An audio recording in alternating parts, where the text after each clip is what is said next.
Yeah, I was just using ROBB. Sorry. I was using ROBB. I wasn't expecting that. Welcome to the Building Bridges project brought to you by Clearview Research. In this project, we set out to engage with people from Black, Asian and minority ethnic backgrounds from across England with a specific focus on residents in Lambeth and Southwark. We invited some of our participants to explore with us their health and well-being beliefs, their experiences with accessing healthcare, as well as their views on trust within the healthcare system. Let's see what can be done to bridge the gap.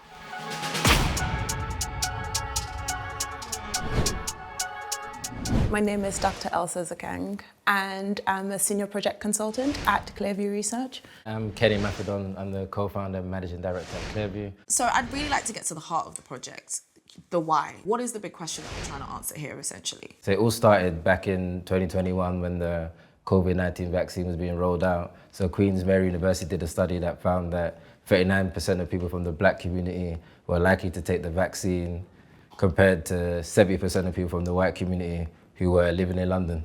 And so for us, it's very much to understand, why was this big gap and difference? We've always known trust has been an issue. So we knew that actually let's go and further help others to understand what does trust look like in detail, so that maybe they can figure out a solution to how we can build that. It'd be great to know about what you guys found initially and kind of bring us up to speed to how we got to where we are today. So throughout COVID, some of the research that we did was trying to understand reasons for or against taking up the COVID-19 vaccine. So what we did was we held quite a few focus groups, and a key message that came out was that people said it's a big asking a community that have historical mistrust, racism, systemically, to now take a vaccine which, for lack of a better word, was created within a relatively short period of time. I said we also found out that they have a much more, people from the Black community, a much more holistic view when it comes to health. As many people know, someone like myself, Nigerian household,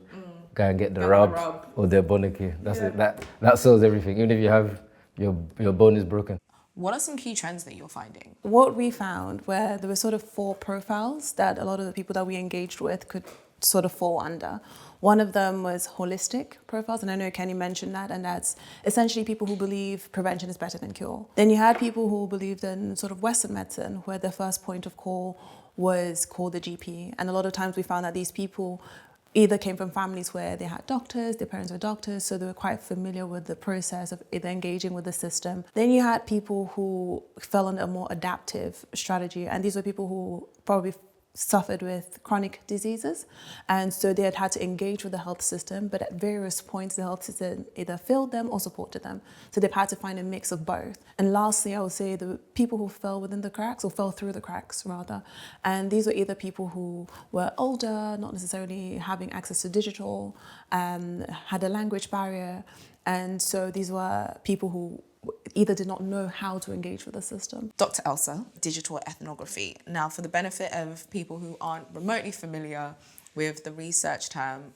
could you please share a bit more about what that entails? What we do is engage with people in their everyday lives and through their everyday living. So in this specific research, we engaged over 20 people, and we have touch points with them every single day. When you meet people, maybe for the first time, there's a lot you may find out on day 1, but by day 5, you really get to know them. A lot of times with interviews and focus groups, people might forget stuff, but when you spend 2 weeks with them, it's a whole different story.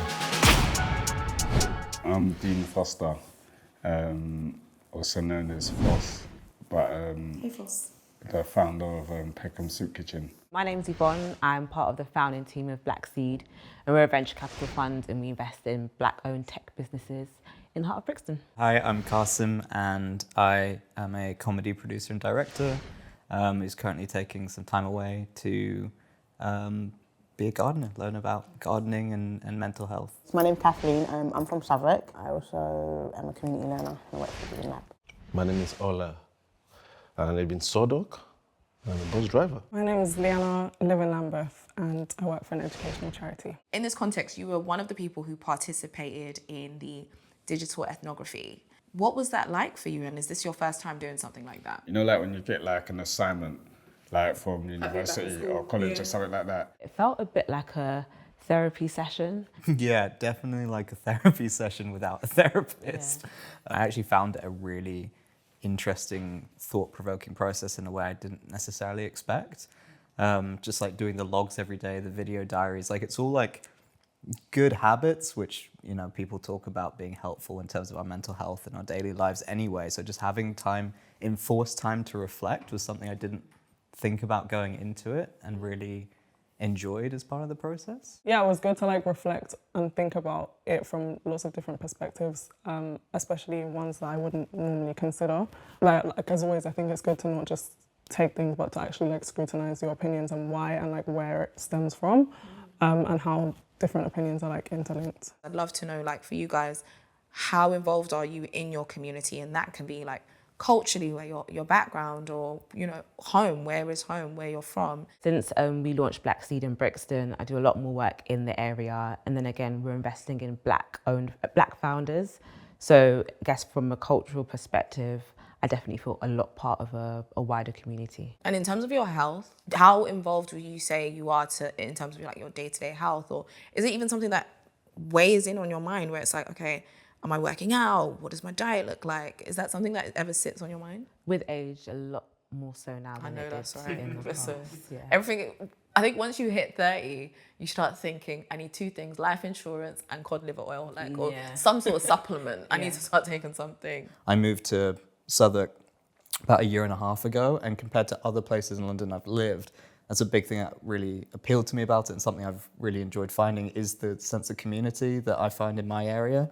Down in Denmark Hill, whilst I've been taking a break from my day-to-day job, I've been doing this community gardening course, and like a diploma in horticulture, but from like a community garden. You mentioned that you obviously founded the Peckham Soup Kitchen, which is an amazing initiative.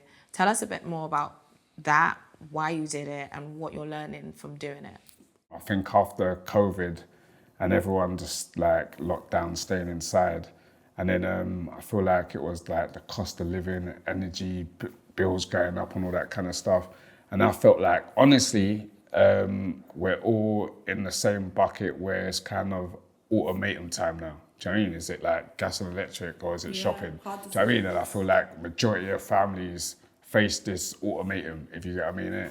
I just felt like there was a need for it. The research kind of laid out these different types of profiles, and Qasim, you were kind of identified as adaptive.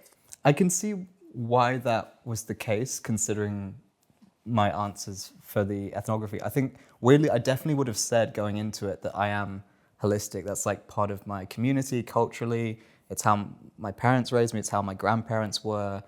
When I was really unwell, because it took nearly a year for doctors to, you know, Western doctors to work out what was wrong with me, I tried so many different holistic remedies and alternative medicines, Eastern and Middle Eastern and Chinese, and acupuncture and homeopathy and all sorts of different stuff. And like some of them worked really well and some of them didn't. And but that's like a huge part of what I look for when I go out and sort of look at my health in terms of like looking after myself and thinking about my health on a day-to-day basis. It is preventative. However, because of the nature of the health issues I've had, I think that's how it can come across as adaptive, because they just required a certain level of treatment which couldn't be covered by a lot of holistic remedies in some ways, I guess. You seem to fall under the profile of holistic. Is that something that you think is like an accurate description of you? Yeah, I'd say so. Growing up, I feel like the doctors and the hospital was kind of the last place that you'd kind of go in my family and how we was raised, basically. Anything that would happen to us is just like, we just run it off. We just go outside and run it off, do you know what I mean? You guys weren't able to have these kind of profiles drawn up for you because of the difference in the type of research that you've done. But I would love to find out, like, which category you guys would have thought you might fall into. Well, I would say I'm being between, so I'm being holistic and Western.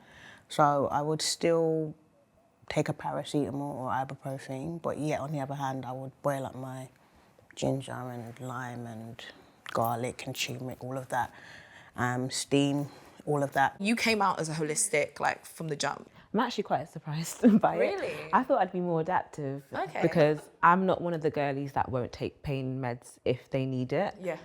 When I feel pain, I'll take the medication. Yeah. But I definitely do feel like maybe because of the pressures on the NHS, people tend to go to the hospital when there's like an emergency or when there's issues. And I always preferred being able to have like just regular checkups or just doing, I guess, having a lifestyle, leading a lifestyle that would prevent you from having to get to those points in the first place. Okay, you guys should swap. Yeah. That's what we should do. We'll swap. And a bit of there and there. Because when I was growing up in Nigeria, well, the part that she said, steam, that's our best medicine. Cook herbs, boil it. And I remember my mom would just lay on it, like the steam and a big duvet. Yeah. And you steam, they will start sweating. Yeah. So, and before you know, after a couple of minutes, fresh air, you can see you're done, you're strong. Qasim, obviously you mentioned that you had an experience with healthcare providers and the healthcare service over a decade ago, and it took you about a year to get like a proper diagnosis.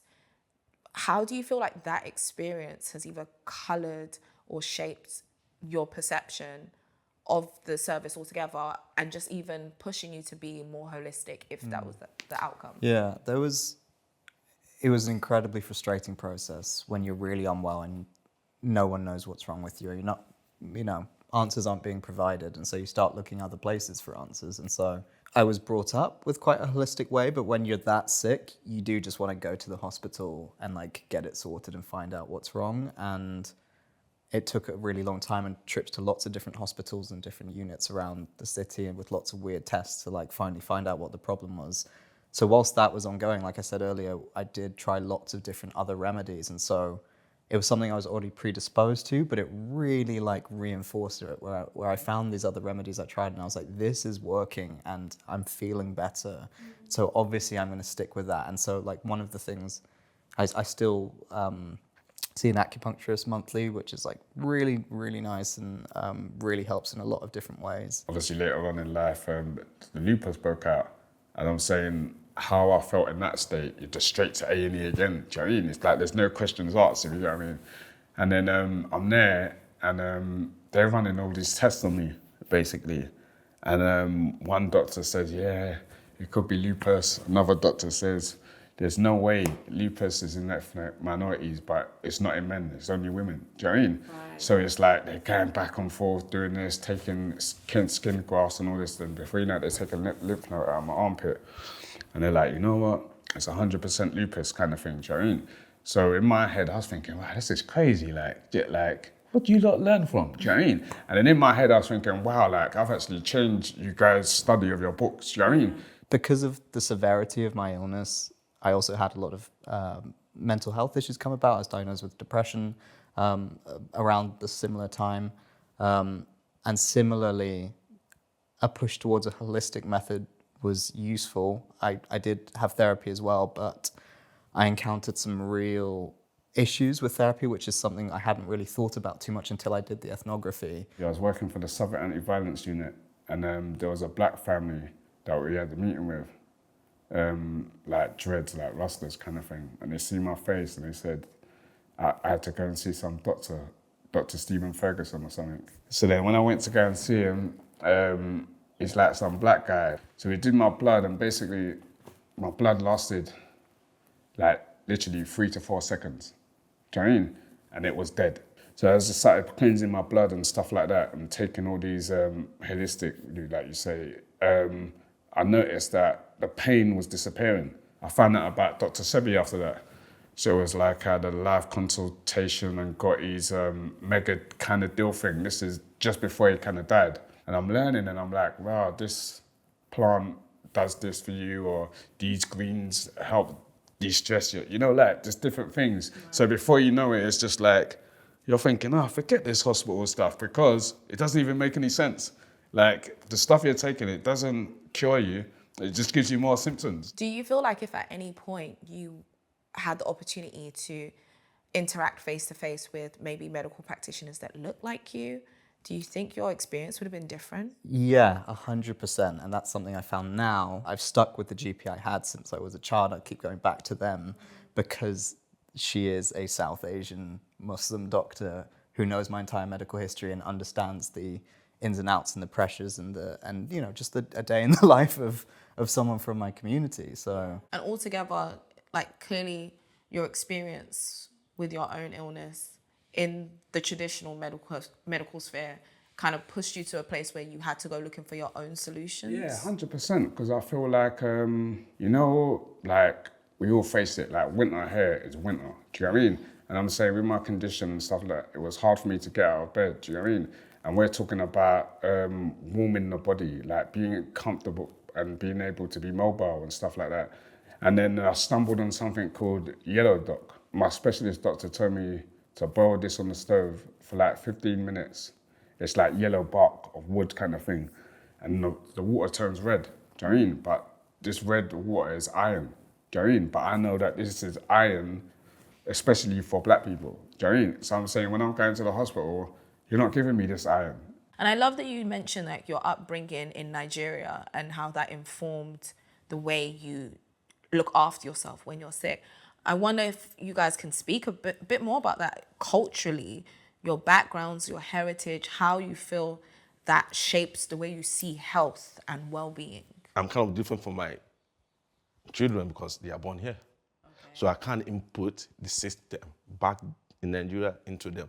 But I still use some of the tricks, like if they are sick, before I could take them to the hospital, I'll use that. A steam. Yeah, that's steam. Give them a good steam. Yeah, that's what I've been using. Yeah. Coming from a Jamaican background, my mum, she was a midwife.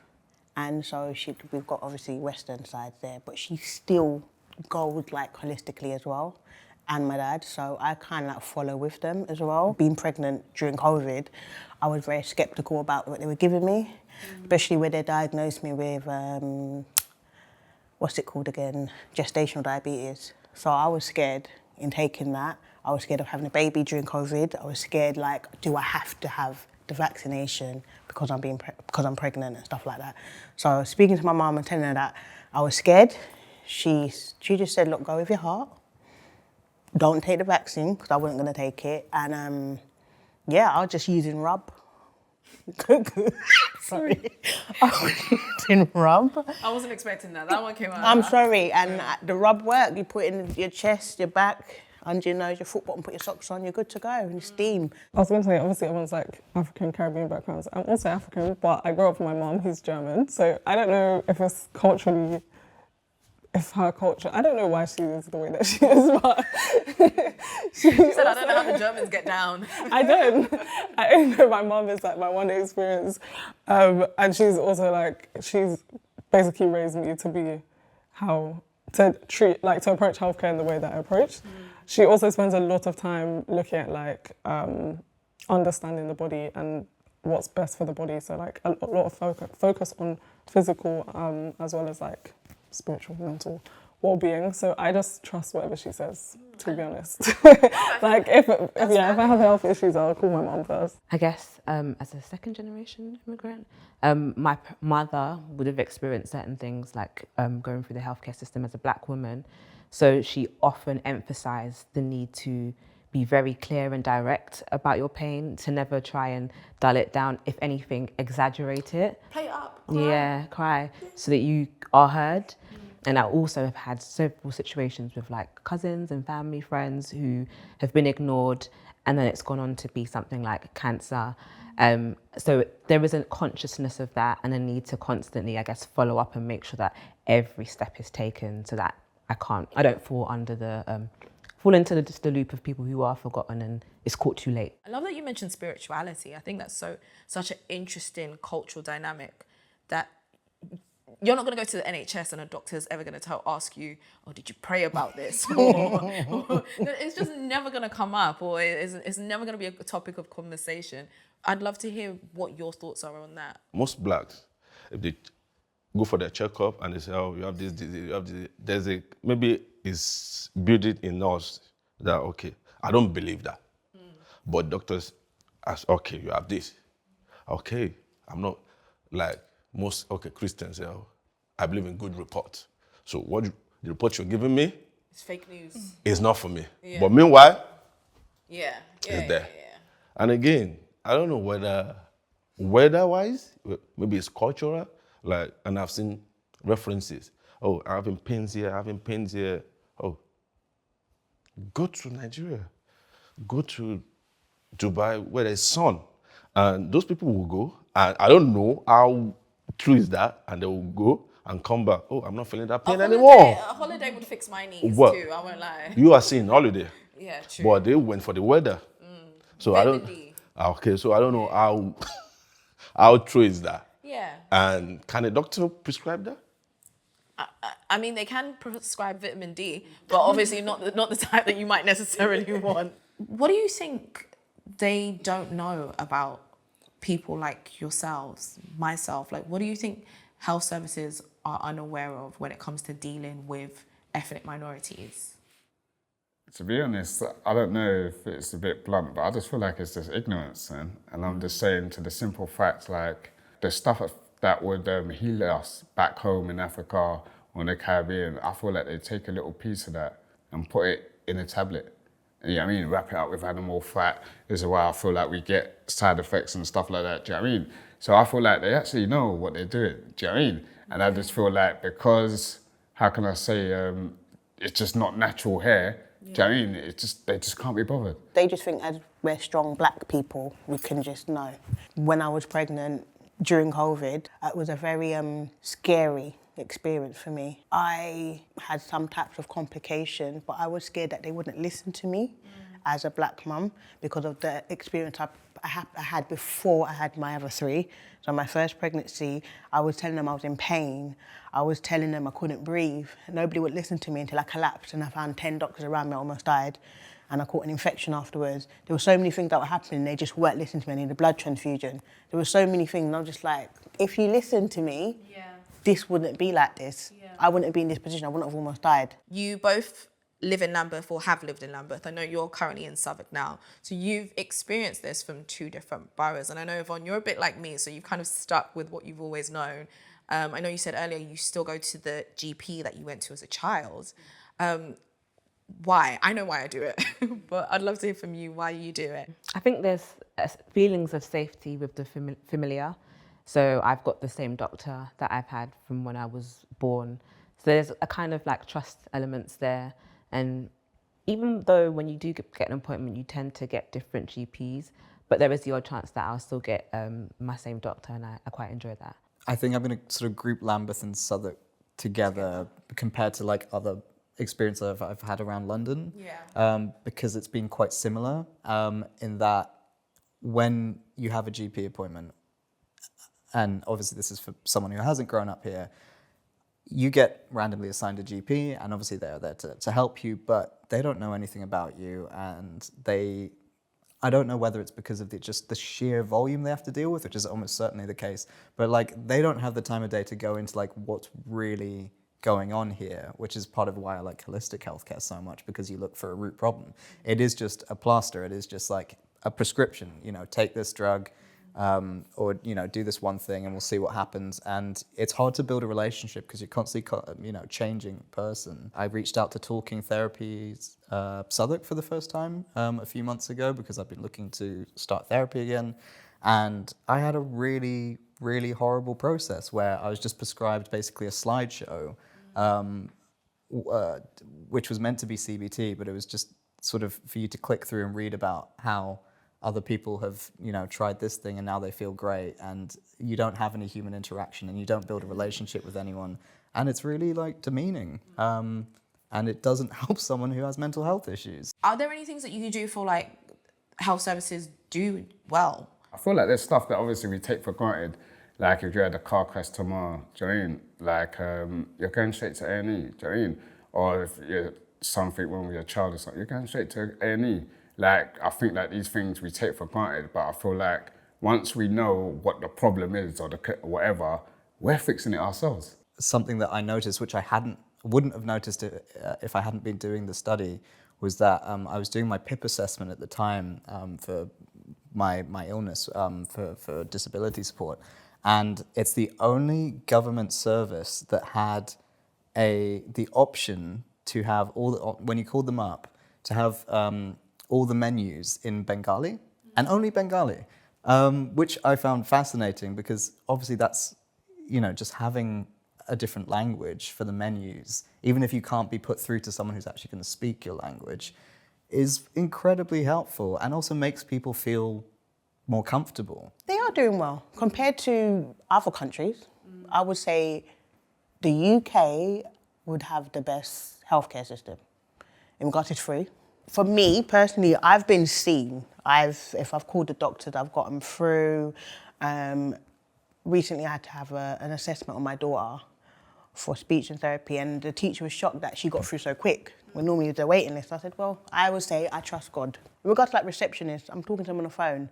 I'm talking to someone like I'm talking to my friend. Yeah. They, you know, it's nice conversation, and I think that's probably why I get through so quick. I donated blood. The experience was good. Like, that was a smooth process. The people were very nice. What do you guys think that the healthcare service should do? Do you think they, A, understand what our experience looks like? And furthermore, what do you think they can do to kind of like bridge that gap? I definitely would say that there is a need for diversity, but from a lot of the, I guess, my encounters going to the hospital, there are a lot of ethnic minority nurses. So I don't think it stops at just that. If there is a hospital in a certain area and there is a dense population of a certain ethnic group, understanding that ethnic group, both with nurses that are from ethnic minorities, but then ones that are not too, because they are taught certain things and they end up perpetuating the same things that they're taught. If they don't have, I guess, black skin in some of the studies that they had whilst they were being taught this, then they too will have a lack of an understanding of what this condition looks like on black skin. So I think it's definitely an education thing. From your perspective, what do you think government and policymakers have right about people like us and wrong about people like us? I know that they've gotten wrong the fact that we don't have any sense or we don't understand certain things, but I went for a hand operation and for carpal tunnel, and I was telling them they've done the wrong hand and they wouldn't listen to me, and they did the wrong hand. Oh no. Because they think I don't know nothing. You're left from right. Where I think the actual issue is the systemic level, because historically, knowledge supposedly only comes from Europe, and that's not true. All of the other knowledge systems have been either stolen or just discredited. Through that, we've created a society that believes that anything that doesn't come from the West is a deviation from the norm and is not something that's legit. Yeah. Unless the West decides, okay, actually, yeah, we do agree with this, and then suddenly it becomes a thing and people will be like, well, we've been doing this for years. Yeah. Like, that system is what creates on an individual level then people, doctors, that don't listen to black people or other ethnic minorities, because everyone has this deep-seated idea that we're all stupid. For you guys, when you think about your health, where would you say trust resides?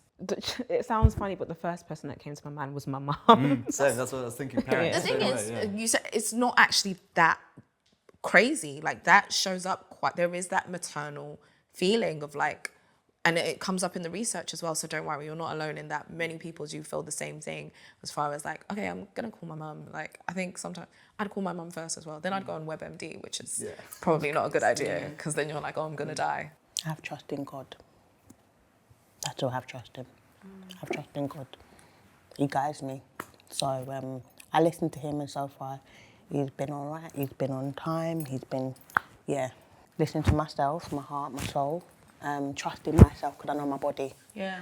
When it comes to my kids, I know my kids. So would you say like, trust, at least on an immediate level, is with the health services, but if you're thinking long term, the trust relates back to yourself? Yeah, 100%, because I feel like we're all different individuals and what works for me might not work for you. If you want people to trust in you, then you have to actually act in a way that makes you trustworthy. Like, it's really that simple. If you just continuously say stuff, but your actions are not aligning, then you're never going to get the trust. I've had really good interactions with one-on-one. Like, I've met really good like nurses and doctors who are really helpful. I think there's so many people in the NHS who are, you know, it's an insane job, and like they are incredible for like doing the work they do. So I think, you know, you trust the individual doctor you see, you trust the individual, you know, they are trained, they do know what they're talking about. But then when you look at the NHS as an institution, or you look at how the government takes care of the NHS, or rather doesn't take care of the NHS, that's where like the breakdown in trust comes. You know, it's moving from like the micro to the macro, where, you know, you lose it when, you know, people are treated as just volume, and ethnic minorities will always get lost in that. It's like the pieces, we trust the pieces, but the bigger picture, you might feel a little bit more jaded, especially if you've had negative experiences along the way.